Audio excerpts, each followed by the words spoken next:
for those who believe in this. Of course, it's also coming on a day that most people, whatever statements you make or major announcements that you make, some people might not take you seriously, at least not after 12 midday. It is April Fool's Day, but it's over now. Of course, this is that particular time where we get to meet every Sunday, of course, to get to talk about various topical issues, just to try and make sense out of those current affairs, issues that could be happening around the globe, and of course from here in Rwanda. My name, as always, is Eugene Anangwe. On the program, it's a topic that definitely requires more talk about it, just to try to make sense out of it. It's on the issue of the second-hand clothes. Rwanda stands on this particular matter, looking at what actually happened just a few days ago.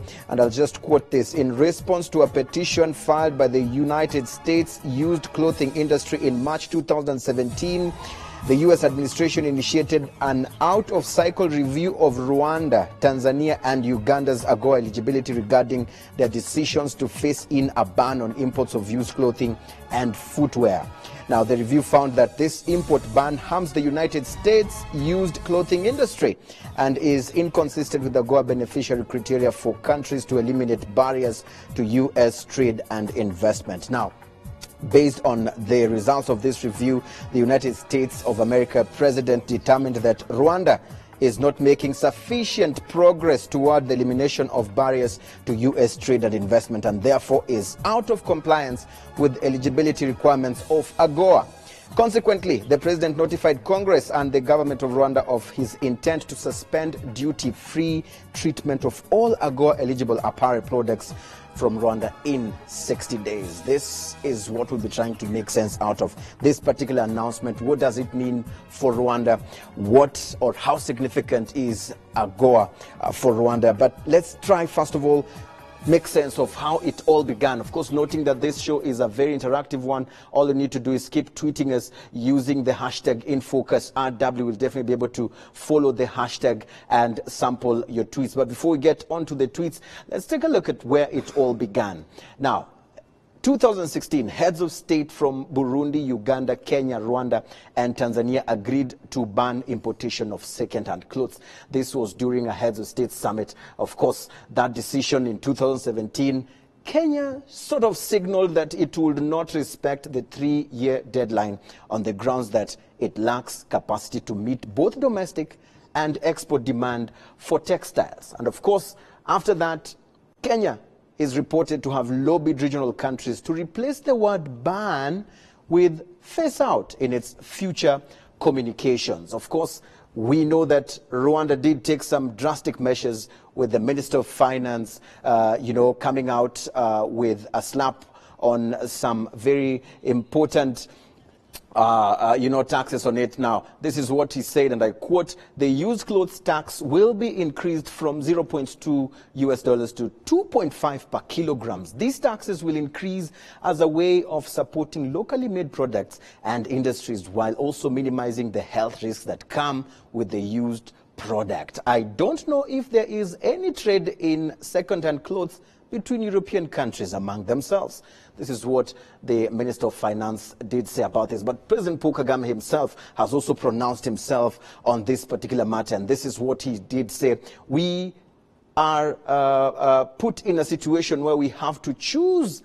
Of course, you choose to be a recipient of used clothes with a threat hanging, or choose to grow our textile industries, which Rwandans deserve at the expense of being part of AGOA. This is definitely what President Paul Kagame did say. But we know that just when the U.S. president made this announcement, this is what the deputy U.S. trade representative did say. He said that the president's determinations underscore his commitment to enforcing our trade laws and ensuring fairness in our trade relationships. I commend Tanzania and Uganda for taking corrective steps to address the United States' concerns. We have and will continue to work with Rwanda to resolve this situation. This is definitely what he did say, and that definitely forms the basis of our conversation tonight. Which way forward for Rwanda? Let me introduce my panelists on the program. We have Mr. Robert Opira, the Director General, Trade and Investment at the Ministry of Trade and Industry. Thank you so much for joining us on the program. Thank you, Eugene. Also with us is Dr. Christopher Kayumba, who's going to be weighing in his opinion on this particular matter. Thank you so much for joining us on the program. Thank you for inviting We were supposed to have none other than Mr. Gideon Badagawa. He was supposed to join us on phone from Uganda. He is the executive director of the Uganda Private Sector Federation, but I'm told due to some technical issues, we will not be able to have him on the program. If they are sorted, then we will be happy to have him join us to give us a perspective of why Uganda is not part of those who have sort of been punished by this. But let's start this conversation, Robert. What does this even mean? You know, because some people might not really understand the implications, if any, what it will mean for those who produce textile materials and used to send it to the U.S. What does this mean, this particular decision by the U.S. president? Well, thank you, Eugene. And I think to begin with, we have to first of all put this into context. The out-of-cycle review was initiated by the exporters of used clothes in the U.S. And this came as a result of the ESC decisions to take a deliberate policy actions to develop the textile and apparel industries. And this decision was not even made at any other level than the highest level of the decision making by the heads of state. And so when this came up and the exporters of used clothes said, no, we should be able to bring back, take back the decision because this is going to sort of impede the trade and investment of the U.S. in the region. Well, discussions have started again since because the heads of state felt, and indeed the East Africa community felt, that really taking a decision to develop the textile and apparel industry was the right choice. Yes. Because going way back in 1960s and 70s, textile and apparel manufacturing in this region was at the top peak. But over time it has reduced to nothing. And the manufacturing of cotton and fabrics and all that has never even taken off. And this is largely to us due to the enormous importation of second-hand clothes that are extremely cheap. And so when the decision was taken in March 2016 in the ESC summit, Rwanda took it a step further and said, look, this is a good opportunity for us to develop our own industries in Rwanda. For that, we did deliberate design a 3-year strategy, which is running from 2017 last year to 2019. And this largely is a kind of a pilot strategy to see if indeed this could make some economic viability. And today we are seeing some positives. We did start to receive a lot of interest from the private sector, 100% private sector. With that, there was kind of a request. Look, the government wants to develop this industry. What are you putting on the table? We have competition from used clothes coming in at 80% cheaper. How do you envisage to develop this industry if you do not put on the table some quite convincing incentives? And so that's where the government came in and said, okay, let us now discuss. We started off with a request to waive off duty imports on raw materials going into these industries. And then we also went ahead to remove VAT on import of raw materials. On top of that, we did request that a duty be increased on the import of used clothes. This is simply to incentivize the producers or the investors that are going to invest in the production of clothes and footwear. And so, and that is where the problem is. That is where the problem rose. Right. That we have deliberately banned because we have set up a higher tariff than normal. So that is really where the gist of the matter is. Right. We'll come back to try and now understand the gist of the matter. That was a very great background information on this particular issue. Dr. Kayumba, you know, looking at it from an EAC citizen and also as a Rwandan citizen who really says, you know what, this is more about Agaciro. We need to, you know, have dignity. We cannot wear used clothes. You know, why are they doing this to us and all that. But if we look at it from the perspective of, you know, the relations as far as economies of scale are concerned, your thoughts on this decision, bold decision by Rwanda and the rest of the East African community. Of course, we'll talk about Kenya, Uganda, and Tanzania. Where do we stand to lose, or what is next for us as a country as far as this is concerned? Thank you for that question. I think broadly, I see 4 points. Number one, fact number one is the decision taken, or that the thing that the U.S. wants to do, what the U.S. is trying to do, is illegal, because what they are doing is within the agreement. So nothing surprising there. But I would add, and remember, this agreement is also supposed to be some kind of aid, because AGOA was initiated to help less developed countries to try and develop. So I would say that this AGOA has an element that I would call amoral. Something I think it presupposes to help less developed countries, but within it there are elements which I think are against the development in the less developed countries. That is to do with, for example, this decision that you could be banned from accessing the market simply because you have refused to import used clothes. So I think that is an immoral decision. So this agreement therefore has 2 elements. The decision has 2 elements. There is the moral part, which relates to what you just pointed out, the agaciro, the dignity of a people. But there's also the legal part.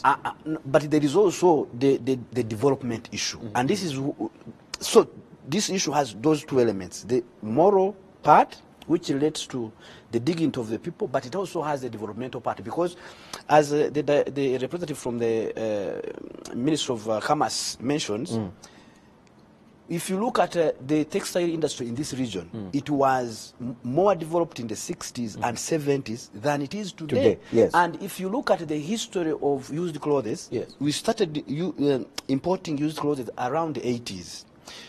Over time, it has eroded the development of textile industry. So I think in the short to medium term, Rwanda will pay a price. But long term, if we really invest in the textile industry as required, we will reap long term we will reap fruits. But finally, there is also this decision. This decision also teaches us the problem with some of our leaders, the problem with some of the African countries. Because EAC, I think, the decision to ban used clothes, or phasing out, as it was, because it was a regional decision. It was a regional decision. We'll come to that. It would have helped if they stayed together and spoke the same voice. We'll definitely come to that and dig deeper. You speak of, you know, we'll as a country in the medium term, in the short term, we will have to suffer some consequences, but reap more fruits in the long run. Deja, I want to hear from you. Someone could be watching us tonight, could be listening to this conversation, and is wondering, what do we stand to lose before we even start talking about what we'll be able to reap in the future? What do we stand to lose today as we speak, when the moment that decision was announced? What kind of effect or impact, economic impact, is this going to have on us as a country? Well, I think you know, let me a little bit go back to again what is AGOA, because AGOA has been was enacted in 2000, and this is a unilateral offer. There was no negotiations. Normally in the negotiations there is a give and take. So for this it was a take for the sub-Saharan African countries. And with that kind of precedence of having a law or a law that grants duty-free market access to the U.S. market, it becomes very difficult, as my colleague was saying, to have an alternative say on what is going to be decided. So, and within the law, as he was pointing it out, it is stated that every year there is a review or to see whether countries are abiding by the conditions set forth. Now, if someone offers you something and gives you condition to follow, obviously the one who gives is the one is taking back. So, to us, what we stand to lose is simply the 2% the exports under AGOA represent in our total exports. So there is really a bigger picture here. We export more than 25 to $40 million worth of goods to the United States. 2% of that is under AGOA. Yes. The rest is under normal duty regimes. And so the 2% is what we are really discussing now. Is this enough to justify such a kind of a drastic action? Right. So this is really the kind of, even if it continues to and proceeds to the next steps, this is just at the 2%. And I don't think I call it a loss, because normally you are talking about duty-free exports. Yes. So now the issue is that they are going to bring back the duties. And considering that 98% is exported to the US market with duties, then I believe that even the 2%, even if we pay duty, we can still access the market. So meaning, as we speak, there's no cause for alarm. Is this what you're trying to say? Absolutely. There's no cause for alarm. There's no cause for alarm.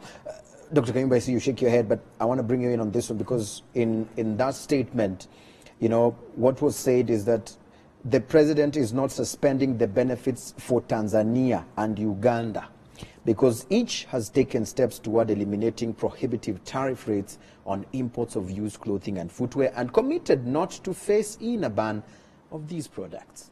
Earlier on you said, indeed, I even did it on the introduction, that this was actually a decision that was made by the East African leaders. And if you look at things today, Rwanda, Tanzania and Uganda were actually the ones who were placed on review. And only Rwanda came out as the one who was, pinched or punished, for lack of a better expression. Do you think that the region today is not speaking the same voice, as far as this whole decision is concerned?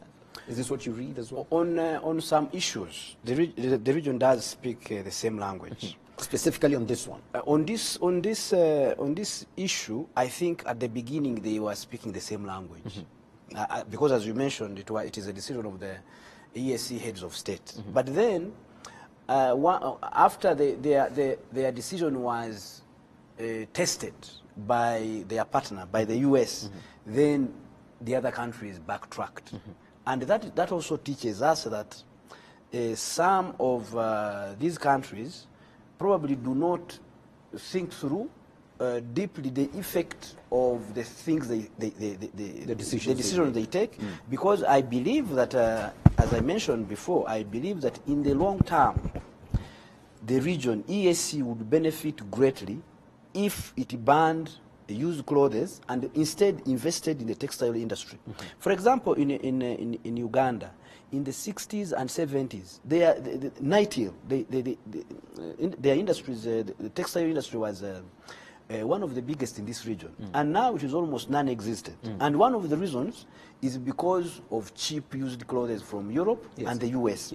And I am told, if you look at the figures, or if you look at the long-term effect of the decisions of Kenya, Uganda, and Tanzania, the long term is their textile industry is not going to grow, because the imports of used clothes, when will they end? Used clothes, each and every day they increase, because in Europe, in US, in Asia, the production of clothes is too cheap. So there is a lot of used clothes because new clothes are very cheap. So every time they delay to take the decision to ban these clothes, it means that they will be killing even the existing small textile industry. But lastly, let me also point at the short-term to medium-term consequence. I have been reading around this issue, and I have been listening to people who are in this industry, and the figures that we have is almost about 40,000 jobs will be lost in Rwanda. And of course, one of the reasons other people also are giving is that most people are poor. So affording new clothes is not going to be easy. Right. And of course, the cost of producing new clothes here is also very high. And the market is very small. Right. But I would say that, I would add that therefore the short-term to medium-term impact is some jobs will be lost. Secondly, dealing with the cost issue. People will be finding it very difficult to buy new clothes. And finally, the textile industry, I think we'll need more incentives to grow. I mean, we'll talk about those three issues, but before we do that, Deji, I mean, yesterday I was on the phone with the Cabinet Secretary of Trade and Industry of Kenya, equivalent to the Minister of Trade and Industry here. Of course, we wanted to have him on the show by way of Skype, but he could not be able to join us because of the travels that they're having with the president there. The question that, I asked him about this particular issue of commitment. And what he says is that Kenya decided that they will still allow the second-hand clothes to come in, but they will strongly work hard to develop the local textile industry to be able to compete with this imported, second-hand clothes. I want to read your thoughts as Rwanda. What is it that Rwanda decided not to do that after the review of Kenya, Tanzania, and Uganda, Tanzania, Uganda, and Rwanda, Rwanda came as the one to receive this announcement? What is it that you refuse as a country to do that did not please the administration in the United States that made them come up with this decision? What is it that you said, no, we will not compromise on this one? Well, I think we did not say we will not compromise. We said we are, actually I have to say that we are still in discussions. And even the statement clearly says that they are continuing to seek dialogue on this issue. And I have to say that indeed the dialogue is still going on. And what are we trying to achieve? Because we have one party that is saying we want to develop this industry. We have invested already heavily in incentivizing investors. Well, I can even go ahead and say, since last year when this strategy began, for 3-year strategy, we have already attracted 28 companies that are going to be 28 companies and ICPCs, normally what we call Uduchiriro. So we have 22 companies, we have 6 ICPCs in 6 districts that are producing new clothes. These came just last year, 2016, 2017. And then we have about 11 leather companies that are also going to start production mid this year. But one is already producing. And so once we look at the energy and the costs and the other resources we've invested in creating the environment necessary for these investments to occur, we think that we have invested hugely, and we should be able to continue to see development. And why are we seeing this? Over the last year, we've seen a 21% increase in the production of new clothes. Yes. That this has even led to about 14% increase in revenues of these entities. The 13 that are already producing, representing 46%. Now, we said, look, we want to continue this development path. But again, we had our counterparts in the US that are saying, no, you should reverse your decision to pre-26 levels of tariffs. So you have these two extremes. One extreme is saying, I want to continue the development path I've started. The other one is saying, no, you should go back to how you were. Now, meaning you're going to even crush all the investment you've made, and then all the vision is lost along the way. Right. And on top of that, we're saying AGOA was renewed in 2015 to run up to 2025. So we had a period of 10 years. So today we are remaining with 8 years. So you're going to reverse a decision, and then in just 8 years, what do? Do you start over again? So these are the questions we wanted to discuss, have a dialogue, and it is still open. I mean, even the communique, it is very clearly stated that we will continue to have dialogue, but we want a situation where this issue is going to be resolved, where there is a win-win situation, so that we don't make one party lose out just because one is adamant to agree to some kind of a policy decision made to develop its industry. It's really interesting that you say that the discussions are in progress, and you know, it seems to me that discussions are in progress in a way that, you know, it's a carrot and stick situation. Because I'll quote again and say the U.S. President Donald Trump has acted on the review recommendations by the U.S. Secondary Materials and Recycled Testers Association. He had actually the options of either withdrawing, suspending, or limiting the duty-free status of items from Rwanda, Uganda, and Tanzania. But he chose to actually limit the duty-free status of items from Rwanda.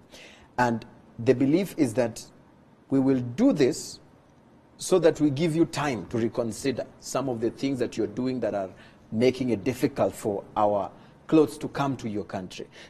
Do you see this as, you know, the strings that President Paul Kagame was talking about, that, you know, we will actually start squeezing you slowly, and we had the options to squeeze you harder, but we'll squeeze you slowly and make you, within the next 60 days, you have to make a decision on whether you will actually comply? Or is this how you read this? Do you see this that way? Or it is something that is just normal for you?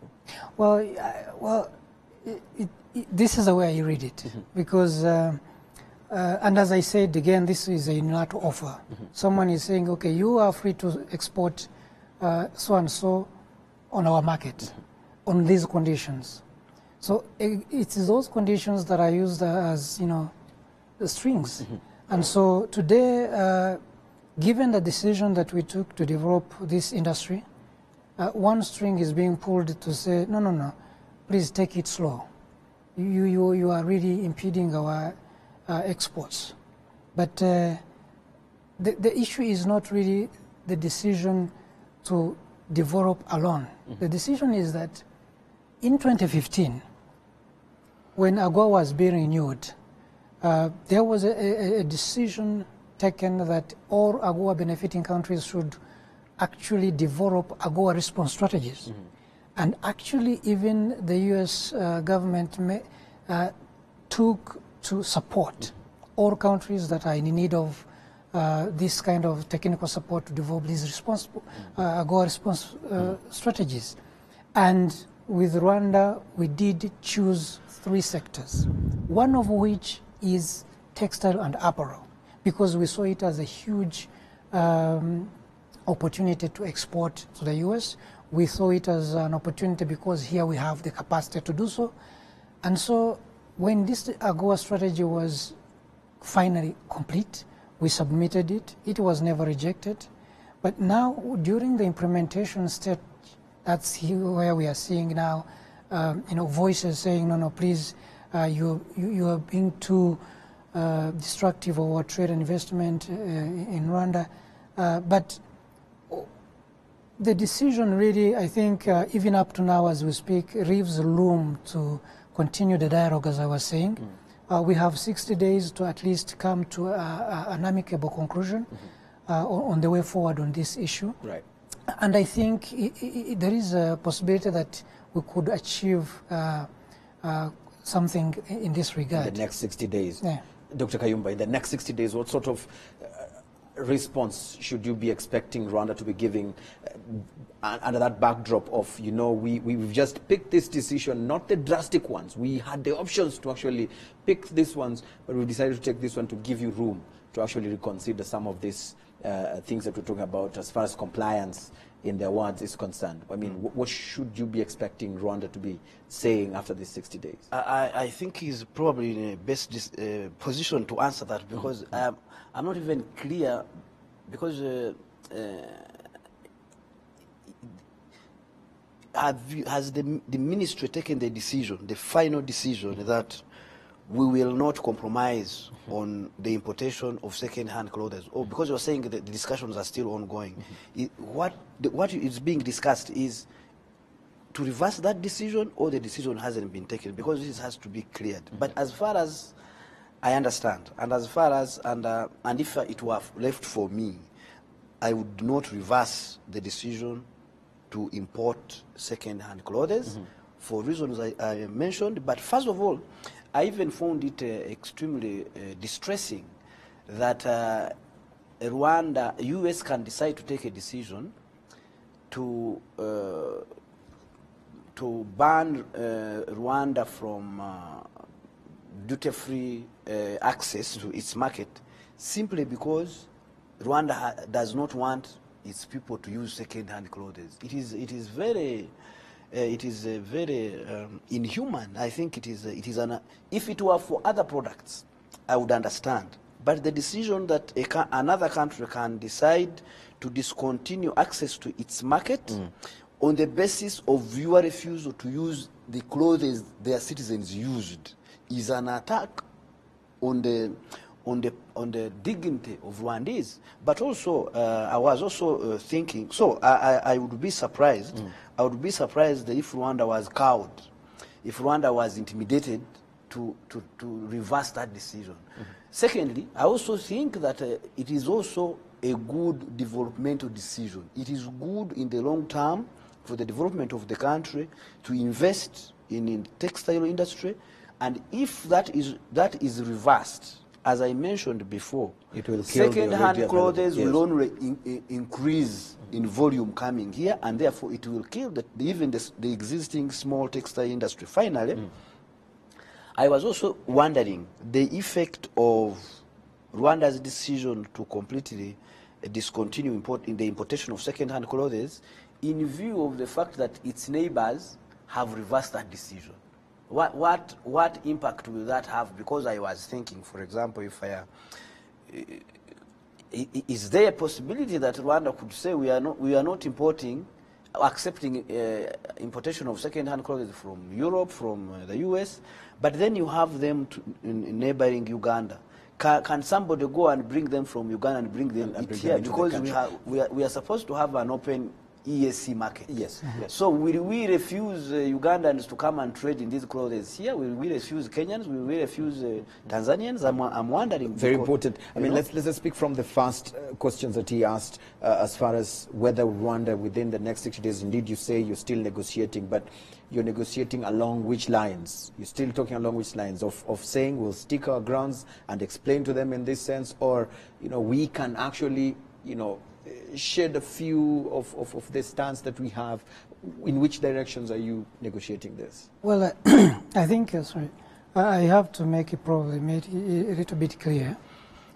During the petition by the SMART Association, it was clearly indicating a few elements where they think the decision to phase out the importation of second-hand clothes had affected them.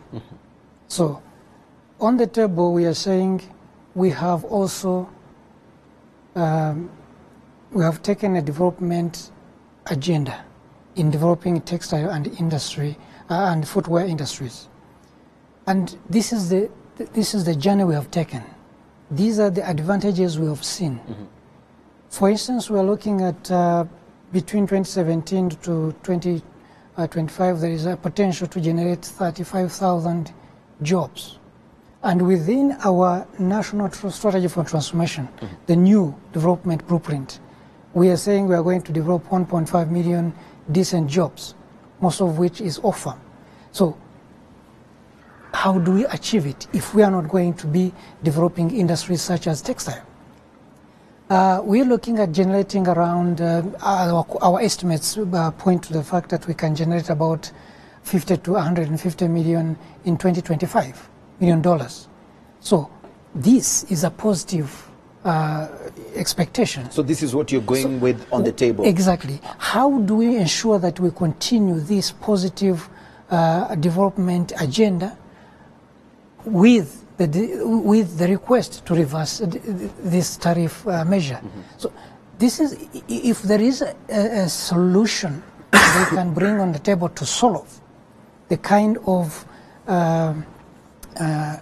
issues we're putting on the table, then we are willing to listen. Right. But if now they are, but over the last 1 year since the petition came on board, it has only been one language: please reverse the decision.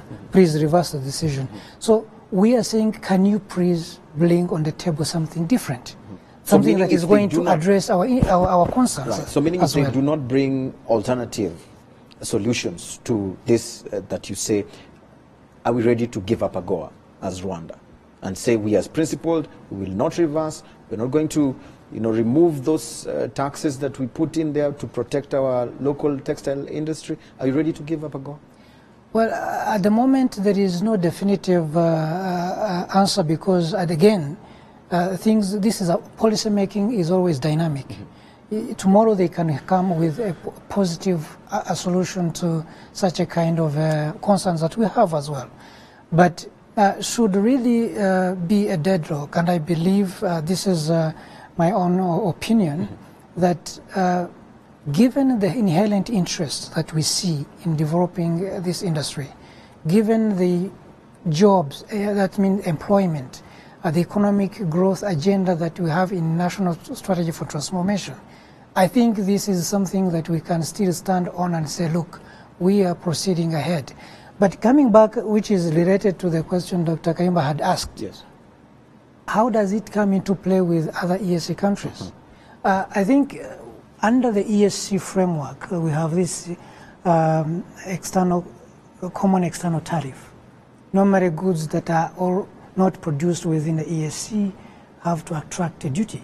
So if it is second-hand, whether it is coming from Uganda or Tanzania, it will have to face the same wrath as it would face if it comes from the US. Because it is not produced in the ESC countries. Right. So this is already a clear policy, so we don't have to worry about the concern that maybe second-hand clothes will be coming through the other channels. Countries. Yes. Right. I want to go and read some of the comments coming through on our social media platforms. Just very quickly, the hashtag is InFocusRW. All you need to do is quickly add that hashtag. It helps us to really follow them and track them easily by just a click of that particular hashtag. So kindly add it right there. It will be easier than just tagging me over there. So one of them is right there from Andrew. And Andrew says, in most markets in East Africa, one sees almost 95% new clothes are imported from China and others, while used ones come from the US and others. Do we have capacity to supply and satisfy the demand, or this should be gradual? I mean, it's a very, very major concern, Director General. Even if we go ahead and ban the entrance of Chagua into our market, are we ready to satisfy the local demand in the immediate term? Is it something that is possible, especially when the raw material, cotton itself, I mean, we do not produce it right here? How do we do this? How do we satisfy the market? Well, I think there is not really a big concern. As I said, I was a while ago, we have put in place certain incentives to make it happen.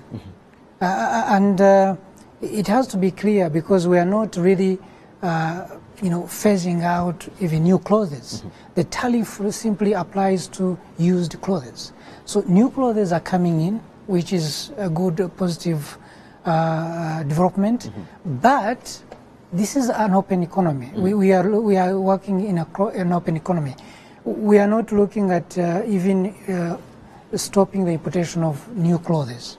But while we are importing new clothes, which is what we wanted, there are initiatives that are being undertaken. As I said, we've developed industries, and we are supporting them through different mechanisms. As I was saying, the ICPCs, Uduchiriro, in 6 districts, are receiving significant support from BDF in terms of business plans, in terms of equipment and leasing. So that they can get on their feet. Exactly. But the challenge, and yes. On top of that, as I was saying, there is a significant subsidy in terms of waiving out import duties on raw materials and equipments, and waiving out VAT imports on raw materials. So those are significant undertakings that are meant to create competitiveness of these, but also create the capacity that we are looking for. So I'm positive that within the next three years, we will see a significant contribution of these industries to the demand we are talking about. Right. Because if you were able to probably attend the recent Made in Rwanda exhibition, even us in the saying this, we are surprised to see a huge amount of clothes that are manufactured in Rwanda. And I think everyone who was able to attend can attest, competitively priced, all the way from 3,000 to 10,000, depending on the quality and the test. Right. So it is possible. The challenge also that I also hear from the the people who actually make these clothes, they say that we want our officials to walk the talk and not just talk and say that consume Made in Rwanda, put on Made in Rwanda clothes. They want to see you guys walk the talk. For example, the supply of, let's say, Amavubi's uniform, from the head coach to the substitutes. They want them to wear their uniforms made from here. The police, the army, if we're talking about the ministers wearing the locally made, so that it can be seen as something that indeed you're walking the talk. I mean, why don't we see this happening? Well, it is happening.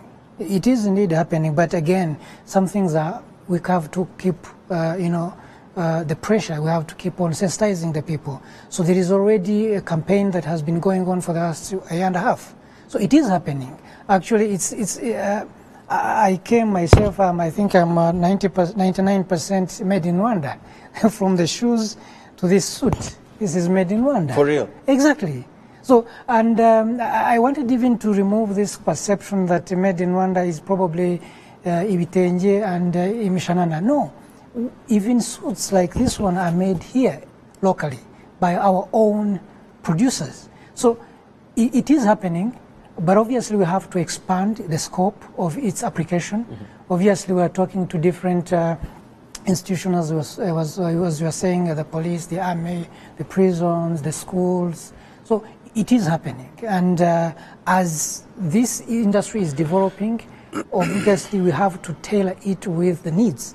We can't again ask all these institutions to go and make purchase orders when we have not developed fully. Right. But this is what is actually under the strategy, the 3-year strategy I was talking about. Right. So it is happening. It is happening. I'm encouraged to hear that, and our viewers can actually attest to that. If you really believe it is happening, if you are a producer or you do this kind of clothes, talk to us and let us know if indeed your products are being consumed right here. Now, Dr. Kayumba, Kenya did sell over $394 million worth of textile and clothing in the US market. This was just last year, compared to the total $43 million of AGOA, the total sum trade of AGOA for Rwanda, Tanzania and Uganda, all included.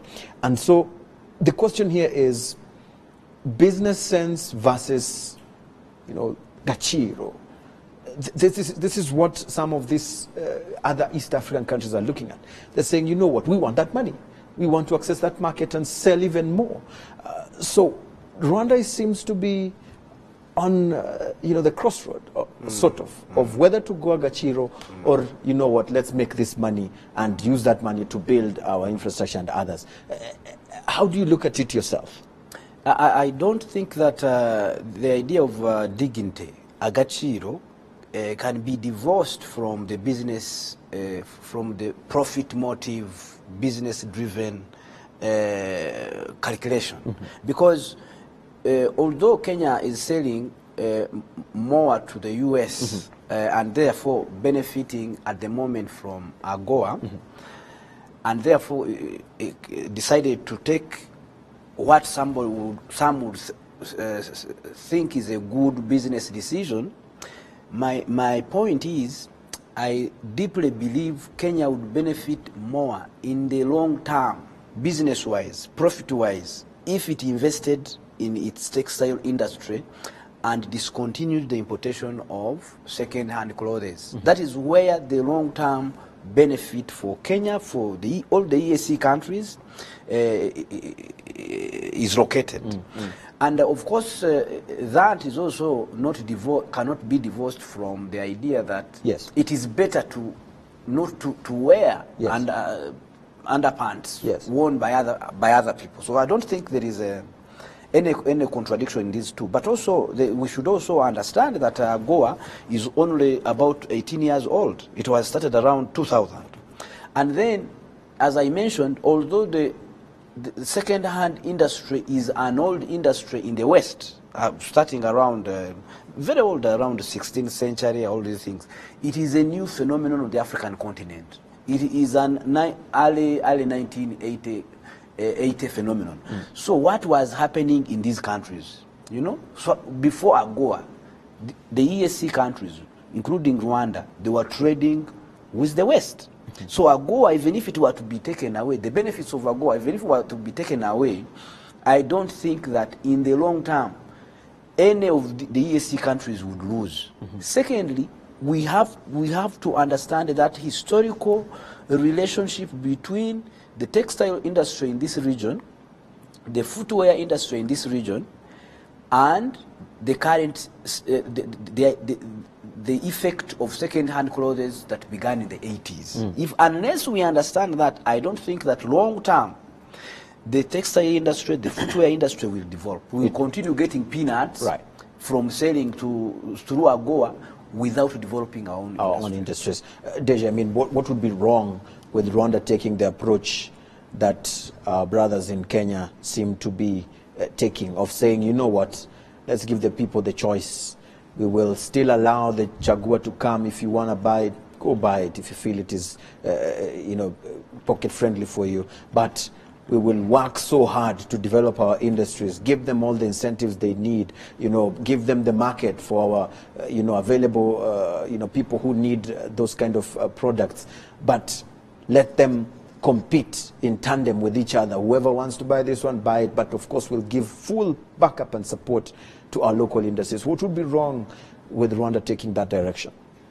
Well, I think it's it's all about a policy choice. I don't think Rwanda is on the same development wavelength with Kenya. Kenya is no longer an LDC. It is possible that they have different options available to lead their own development program. But when we look at our own limited, whether geographical limitations, whether resource limitations, I think there is always a choice, a policy choice to be made here, to say, I don't have enough. Let me utilize whatever I have with me. And given that when you look at the close proximity of Kenya, probably and Tanzania to the high seas and the cost of import and export itself is less.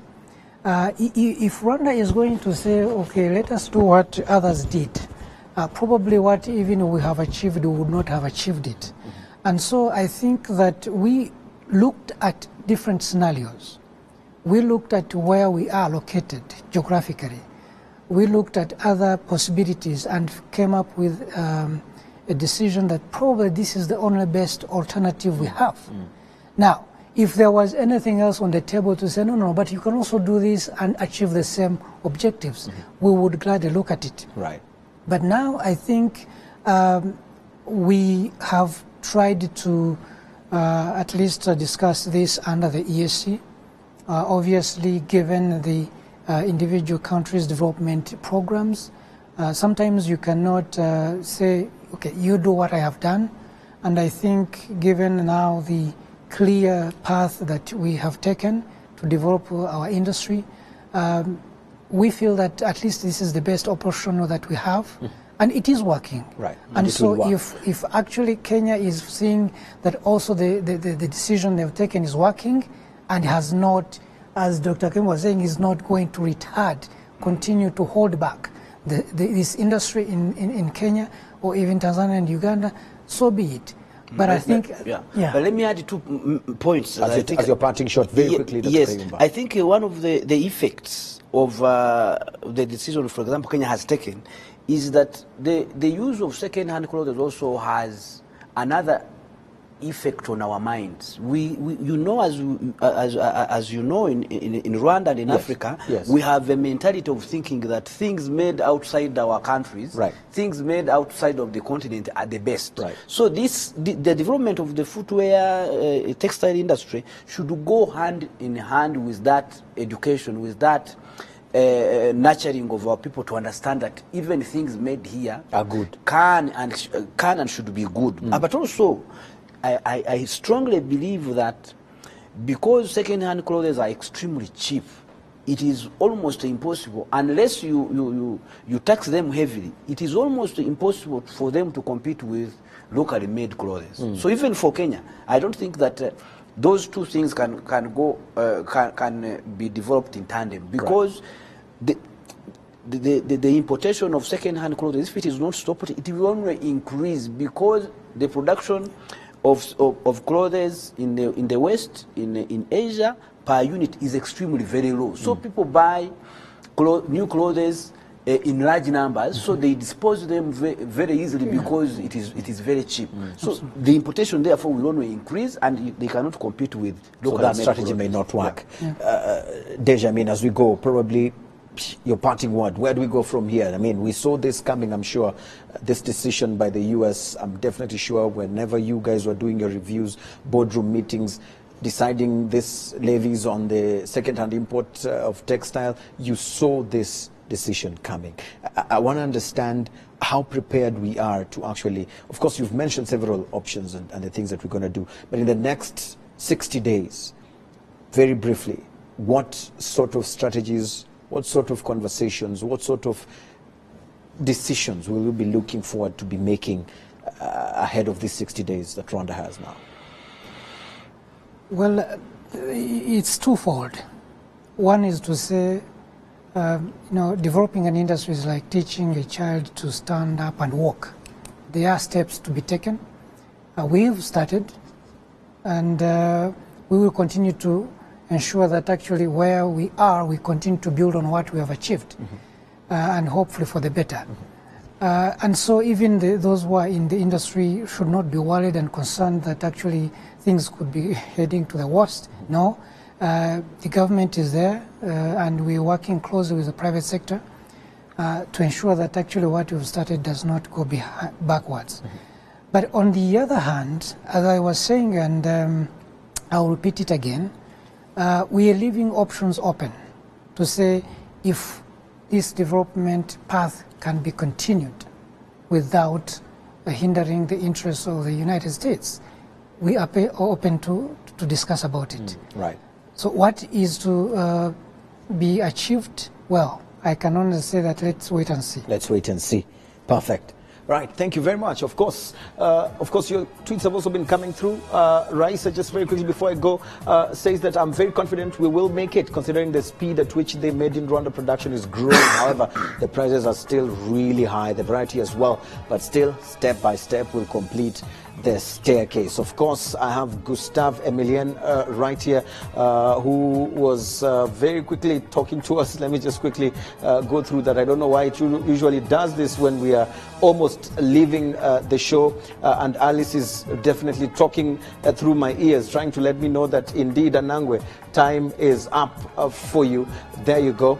We've been going through some of your tweets right there. Gustav says, can you tell us if tailored and assembled in Rwanda means made in Rwanda by default? Deje, very quickly, does it mean that if we imported 90% of the raw material and we made it here, is that made in Rwanda? Yes. It is. Right, there you have it, Gustav.